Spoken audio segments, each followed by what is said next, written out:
How much caffeine is in a cup of coffee? It sounds like a question that should have one simple answer. But a cup of coffee is not a standard unit of caffeine. Two drinks with the same name can contain very different amounts. The type of bean, the amount of ground coffee, the brewing method, the number of espresso shots, and the serving size can all change the final dose. That is why counting cups does not always tell you how much caffeine you consumed. Your body does not respond to the number of cups on the table. It responds to the total amount of caffeine inside those cups. To understand the difference, we first need to separate two ideas: caffeine concentration and total caffeine per serving. Espresso is highly concentrated. Each sip may contain more caffeine than the same volume of regular brewed coffee. But an espresso serving is small. Drip coffee may taste less intense, yet it is usually served in a much larger cup. So even when espresso has the higher concentration, a large brewed coffee may deliver more caffeine in the entire serving. Cold brew creates similar confusion. Some cold brews are prepared as a concentrate and then diluted. Others are sold ready to drink.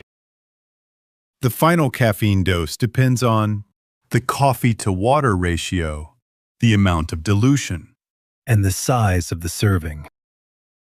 The words cold brew alone cannot tell you how much caffeine you are about to consume. Taste is not a reliable caffeine meter either. A coffee that tastes dark, bitter, or strong does not automatically contain more caffeine.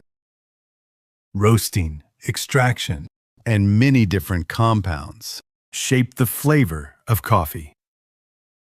A smooth or mild-tasting drink can still deliver a substantial dose. The bean itself also matters. Arabica and Robusta are two widely used types of coffee.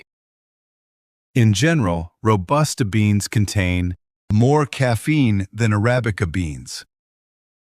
A blend containing more Robusta may therefore produce a different caffeine dose from a drink made entirely with Arabica.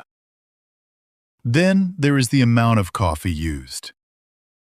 More ground coffee makes more caffeine available for extraction.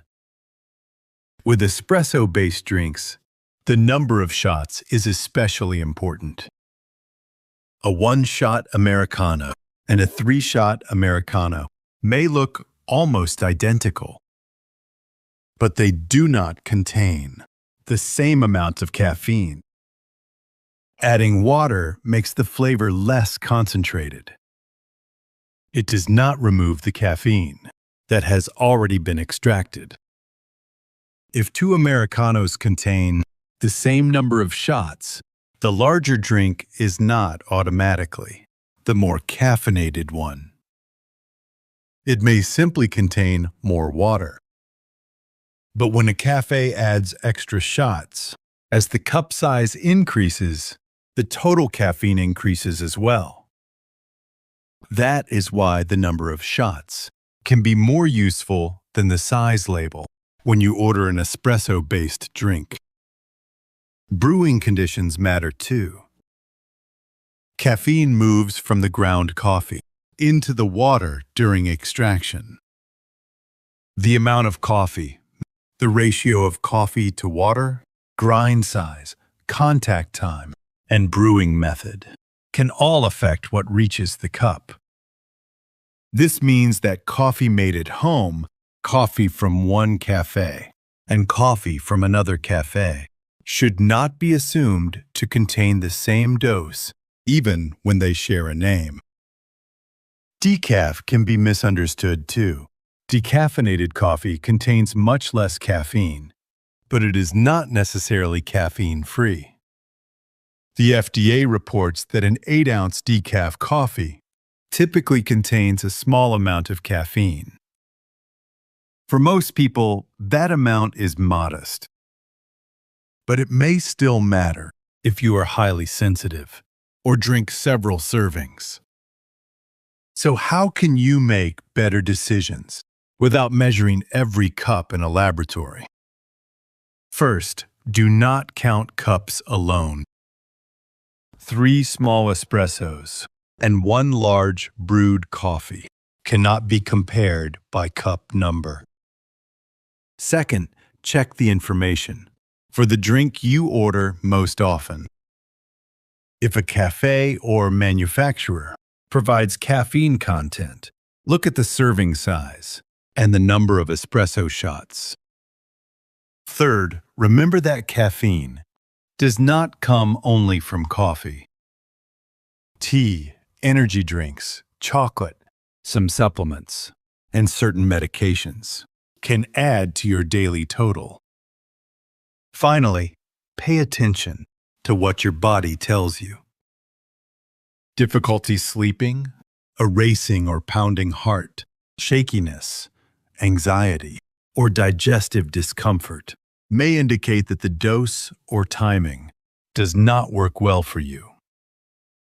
A cup of coffee is not always the same dose. The bean, the brew, the shots, and the serving size all help determine how much caffeine actually reaches your body. So instead of asking only, "How many cups did I have?" ask a better question. What was actually in those cups? When you understand your body, you make better health decisions. Discover more clear, science-based health lessons on BodyWell.